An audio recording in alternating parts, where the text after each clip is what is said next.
Hi, everyone. We are continuing our fairy tale rewrites, and this time we are going to look at Adelita. This is a Mexican Cinderella story. So we're looking at a similar story, but in a different setting with different cultural contexts and everything to it. This story is told by Tomie dePaola.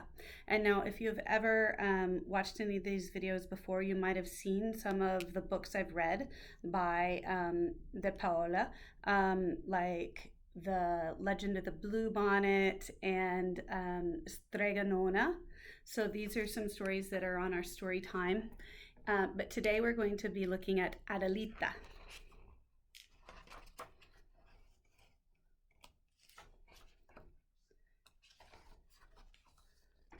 So here we go. Hace mucho tiempo, a long time ago, in a village in Mexico, there lived a merchant named Francisco and his beautiful young wife, Adela. One day, Adela said, Francisco, estamos esperando un bebé. We are going to have a baby. Adela, Francisco said, me hace muy feliz saberlo. I am so happy. Then he said, we must send for Esperanza. She will come and take care of you until the baby is born, and then she will help us with the baby. Esperanza had been the Mercado family since she was a young girl, and she had looked after Francisco when he was a baby. Esperanza came right away. She took good care of Adela, but after the birth of the baby, Adela was ill. She grew weaker, and shortly after, she held her little girl for the first and last time. Quietly, she died. Francisco was heartbroken. He named his baby daughter Adelita, little Adela, after her mother. Francisco was sad for his Adela, and he missed her greatly. But gradually Adelita filled his heart with love. Time passed, and Adelita grew into a beautiful young woman. La Casa Mercado se llenó de alegría. Alegría. The Mercado house was full of happiness. One evening, Francisco called Adelita and Esperanza to his study.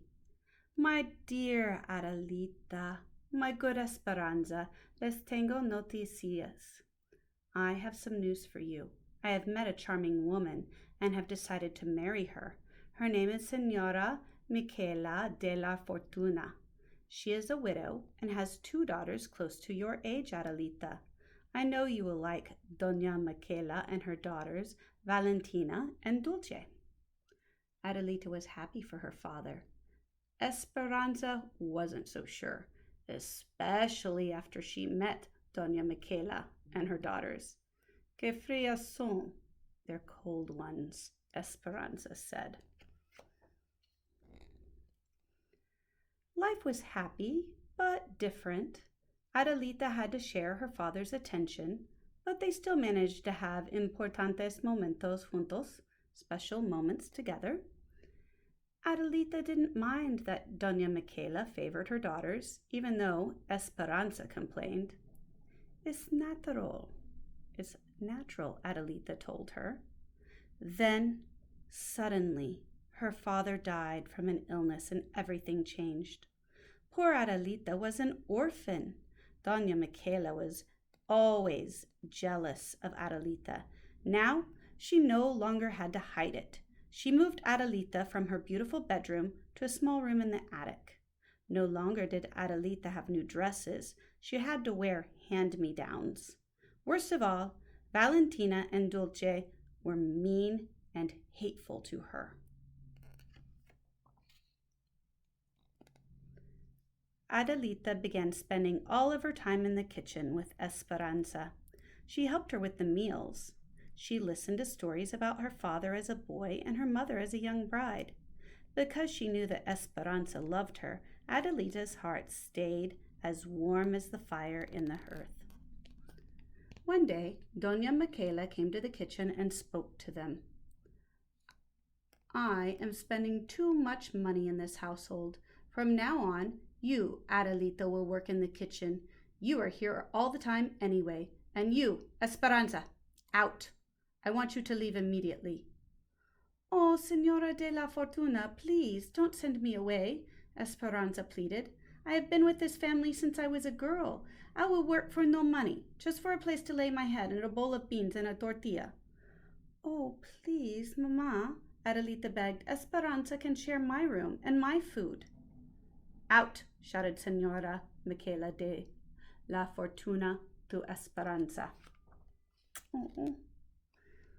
Then, in an icy voice, she spoke to Adelita. And don't you dare call me Mamma again. I am Doña Michaela to you. She turned and left, nose in the air. Entre lágrimas y abrazos, amid tears and hugs, poor Esperanza said goodbye to Adelita and left with her meager belongings. Adelita was in despair. The days ahead held nothing but loneliness and hard work.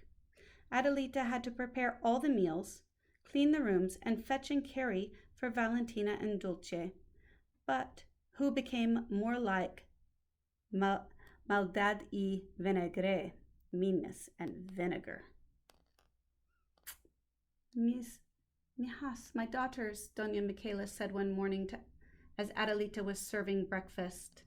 El señor y la señora Gordillo have sent us invitations to una fiesta in su hacienda, a party at their ranch, to celebrate the homecoming of their son, Javier. Oh, Mamma, Valentina and Dulce twittered. And, Doña Michaela said with a smile, se rumora, rumor has it, that he will be looking for a wife. The daughters nearly fainted. Secretly, each wanted to be the wife of Javier, and each would do anything to get him.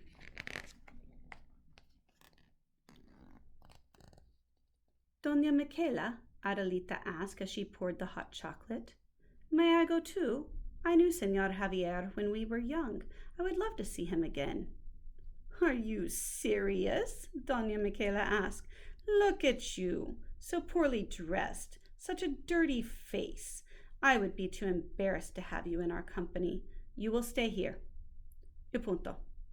That is final. Adelita went back to the kitchen. The next days were busy. Adelita did not have a minute to herself. Washing, pressing, sewing ribbons on, taking lace off, at the mercy of every little capricho, whim, of the sisters who each tried to outdo the other. So when Doña Michaela, Valentina, and Dulce left for the fiesta, Adelita went to the kitchen and sat by the fire. Suddenly, disappointment swept over her and she began to weep. She missed her father. She missed Esperanza. She missed being at the fiesta. Tap, tap, tap. She heard a soft knock at the door. Who is it? Adelita asked. Soy yo. Only me. It was Esperanza. Oh, Esperanza, I missed you so much, Adelita cried. Don't cry, mi pequeñita, my little one. It's always been a hard word for me, Esperanza said. I am here. I had un sueño, a dream, that Doña Michaela would not let you go to the fiesta. So I have come to help. I have borrowed a cart to take you there. But I have nothing to wear, Adelita said. Come with me, Esperanza said. They went to the Curato de Teleches storeroom. Over there, behind those boxes, is your mother's trunk. The key is behind the crucifix. Adelita unlocked the trunk. Inside, she found an old-fashioned, beautiful white dress. Under the dress was a magnificent rebozo, a shawl embroidered with birds and flowers. Oh, mi mamacita, my little mother, Adelita whispered. Adelita washed and dressed. Esperanza braided her hair and wound ribbons and flowers into it. Oh, Esperanza, Adelita said, Doña Michaela will be furious when she sees me. Don't worry. She will never recognize you, Esperanza assured her. Now, vámonos. Let's hurry. The fiesta had already begun when Adelita arrived. She walked into the room. Everyone turned to look. The room fell silent. Who was this stunning young woman? Signor Godillo went up to Adelita. Who do we have here? He asked.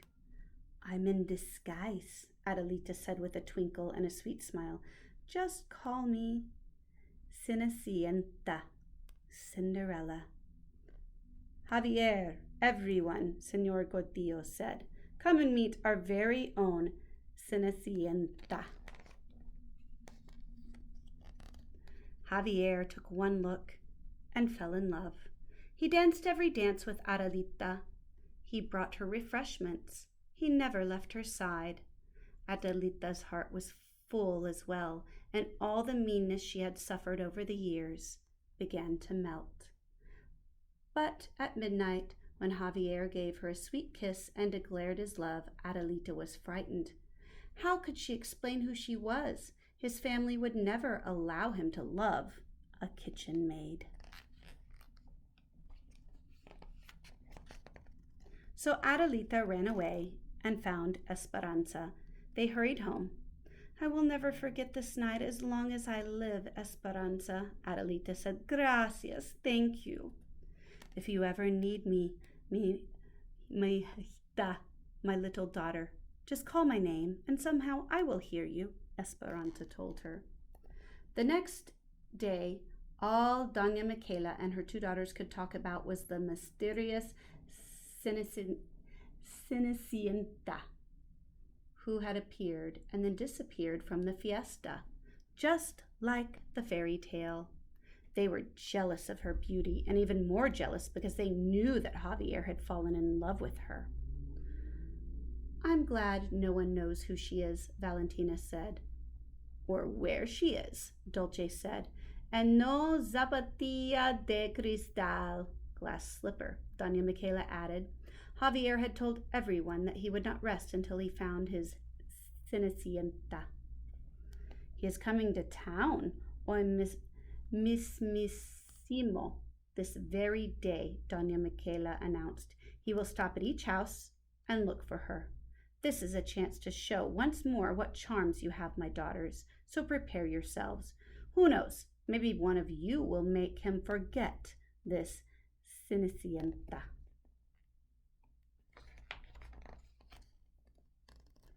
Adelita! They screamed. Come help us quickly. I'll be right there, Adelita answered. But before she went to Valentina and Dulce, she ran to her attic room and hung her mother's rebozo out the window. She helped the two sisters dress. Then she went back to her room and shyly peeked out the window. Soon she saw Javier coming down the street on his horse. Suddenly he saw the rebozo. He jumped down and ran to the door and knocked. Senor Michaela de la Fortuna opened the door. Ah, Senor Javier. Pasele por favor, come in please, she said. Senora, where is she? I know my love is here, Javier said. Do you mean one of my daughters? Doña Michaela said. Valentina, Dulce, come here. Senor Javier would like to see you. The sisters appeared in the doorway, giggling foolishly. Bon dia. Good day, Senor Javier, they chimed in unison. Do you remember us? Are you looking for us? Yes, ladies, I remember you, Javier answered, but it's another I'm looking for. There's no one else here, Doña Michaela said. Yes, there is, a voice said. Are you looking for me, Senor? There was Adelita, standing at the top of the stairs in her mother's dress and rebozo. My Cenicienta, Javier said. Who? What's going on? Doña Michaela asked. while Valentina and Dulce looked at Adelita in astonishment. It's only Adelita, Doña Michaela, Adelita said as she came down the stairs. Only Adelita. Who are you? Javier asked. I am Adelita Mercado Martinez. We knew each other when we were children. Oh, Adelita, of course. I remember you as a little girl, Javier gasped. I am so happy to have found you again. He smiled. I have come to ask my Cenicienta to marry me. Will you? I am an orphan, Senor Javier, Adelita said. Perhaps you should ask Doña Michaela if she will give her permission. Will you, Senora? Javier asked. Why, I don't know what, well, of course. We shall be honored, Senor Javier, Doña Michaela said. Valentina and Dulce glared at Adelita. Then it will be, Javier said, taking Adelita's hand in his. In her sweetness, Adelita invited Senora Michaela de la Fortuna Mercado and her daughters, Valentina and Dulce, to the wedding. Of course, Esperanza was there too. She was going to take care of Javier and Adelita, just as she had done before.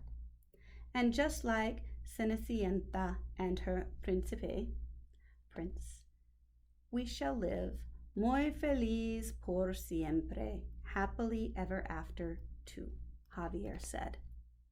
And they did. I hope you guys enjoyed a different version of the Cinderella story with a little bit of a different twist. In this story, I loved the way it was an old family friend that came to the aid of Adelita, and how it wasn't magic. Those things were always there for her to use when she was ready for them, and that no one really rescued Adelita. She was very smart. She hung the rebozo out the window, knowing that Javier would see it and know that she was there. So she took that step herself to help herself in that way.